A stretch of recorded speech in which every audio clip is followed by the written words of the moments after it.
Karachi traffic police کی قیادت تبدیل، نیا ڈی آئی جی مقرر۔ سندھ پولیس میں اعلیٰ سطحی تبادلے کے بعد D I G traffic Karachi Syed Pir Muhammad Shah کو عہدے سے ہٹا دیا گیا ہے۔ مزید تفصیلات جانتے ہیں فیضان خان زادہ سے۔ جی فیضان، بتائیے گا مزید کیا اپڈیٹس ہیں؟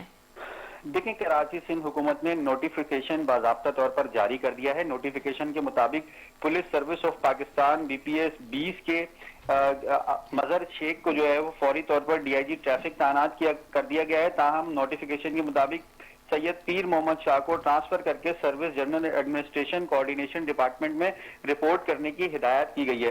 واضح رہے کہ رواں سال پیر محمد شاہ نے ای چالانس اور دیگر اہم امور پر بھی تبادلہ خیال کیا تھا، جس میں کراچی پولیس چیف کی جانب سے یہ بھی کہا گیا تھا کہ ٹریفک کی بحالی کے لیے انصر اقدامات کیے جائیں گے، لیکن اس وقت جو ہے وہ نوٹیفیکیشن باضابطہ طور پر سندھ حکومت نے جاری کیا ہے، جس میں general administration and coordinator department میں رپورٹ کرنے کی ہدایت کی گئی ہے۔ جی، تفصیلات کے لیے شکریہ فیضان۔